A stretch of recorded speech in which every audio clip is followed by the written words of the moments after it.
welcome back, ladies and gentlemen, to another video. I think we covered this one probably about a year and a half ago, maybe a little bit more than that.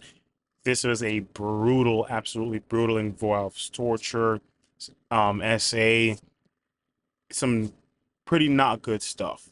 In this one, at least, there was some justice, and it's still being handed out. So let's see if we get back into it, all right?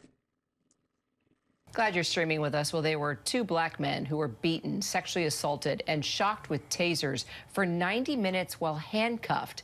Now, the first of the 6. And one of those men was shot in the mouth. Right? Not in the mouth, but you know what I mean. That kind of stuff. That's what these things in human skin did. 6 white sheriff deputies who committed those horrendous crimes were sentenced today in Mississippi. In Mississippi, court documents laid out the stomach-churning horrors that were endured by the victims here. One was also actually shot in the mouth. The deputies then came up with a cover story, and at first the victims faced charges themselves, if you can believe it. ABC News' Phil Lipoff was following. I have this saying, I don't judge people when I hear when people commit certain crimes, I don't judge them. You know? Oh, it was so horrendous, it was so heinous, how could they do something? I don't judge them, because you don't know what people's been through. If that cop went over to somebody's house and did X, Y, Z, I won't get explicit, and it made the news, there's a lot of people that line up to say, oh my gosh, he's a monster, how could he do this? But when you hear that that man went through that, and then they put charges on him for what they did, there's absolutely no way for me to try to, excuse away what those officers did and try to put blame on him. People are going to react how they're going to react. And if he was one of those individuals that lashed out and did some grimy, disgusting things, I couldn't say a single thing about it. I'm just going to be honest. Following this story, Phil, this is just revolting and astonishing that it's the 21st century and it's still happening in Mississippi. And so they call them the Goon Squad. What was that about? Yeah, you know, Terry, you say stomach churning. That's a perfect way to turn that phrase. It would be hard to believe if it wasn't true. This happened in January of 2023 when Rankin County Deputy Brett McAlpin got a racist call complaining that 2 black men were staying with a white woman at a home in Braxton, Mississippi. McAlpin then texted another deputy who reached out to others, part of that so-called goon squad you mentioned. All 6 have pleaded guilty to a slew of state and federal charges stemming from what happened next. They entered that home without a warrant. Once inside, they handcuffed the 2 men, Michael Jenkins. I want to know what that payout's going to be. I don't care if they're bad cops, they're bad whatever. Those two individuals need to get paid. Paid. Money's not going to take away what happened to them. Somebody needs to get punished and not just going to jail. Somebody needs to feel their pockets. They need to. The things I would do if I was in a position right there, I'm sorry. The family of them, the punishment's not going to stop with them. Monetarily. Because I'm not going to advocate for violence against other people like that. I can't do that, first off. And I'm not trying to say that. But to know that their families are probably still benefiting from whatever pension they might have had, for whatever savings they might have had while they're doing this type of work, doesn't sit well with me at all.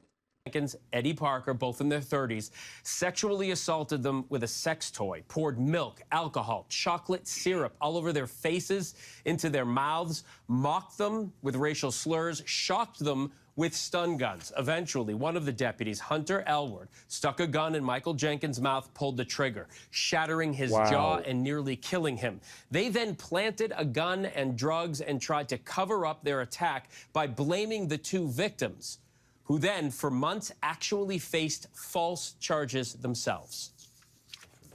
As you can imagine, we're sitting here having a conversation, just completely revolted by everything that we're hearing, Phil. It makes us angry. Well, we're just saying, I mean, this is, we can go back to Emmett Till. Angry, and that's why I said just now, I would not sit there and hold it against somebody in a situation like that. I'm not going to condone it, but I'm not going to look at them and say, how could you? Because I can see. I can see. And it's like, has no one learned from history? I mean, what is wrong with these people? And then you've got the Rankin County Sheriff's Office now facing this $400 million civil lawsuit, from the victims. Yes, let's stop and give that a round of applause. Oh, yes. They're not going to get anywhere near that. Let's be real. But if they did, So is there any pressure on anyone here to resign? Well, there is. There's a ton of pressure. But in answering your question, it's the entire leadership, every single one. In fact, you might want to just sack the entire department, because just because he didn't do it doesn't mean he didn't know about it. Okay? it's unfortunately not just this incident, okay? There have been past allegations. Yo, he has some white teeth.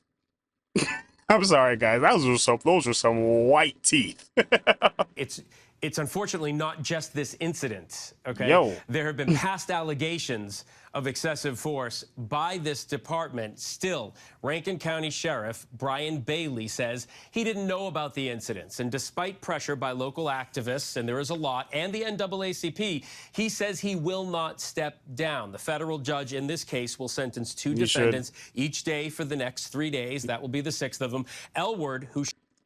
Well, you know that saying, crap runs downhill, responsibility runs up. Who shot Jenkins in the mouth, was sentenced today. He faces the most serious charges, and he got roughly 20 years behind bars. During his sentencing, he apologized to the victims, and Jenkins said he doesn't forgive him for what he did, but he was happy that Elward turned around and actually addressed him and looked at him, and he said, "Saw me in court."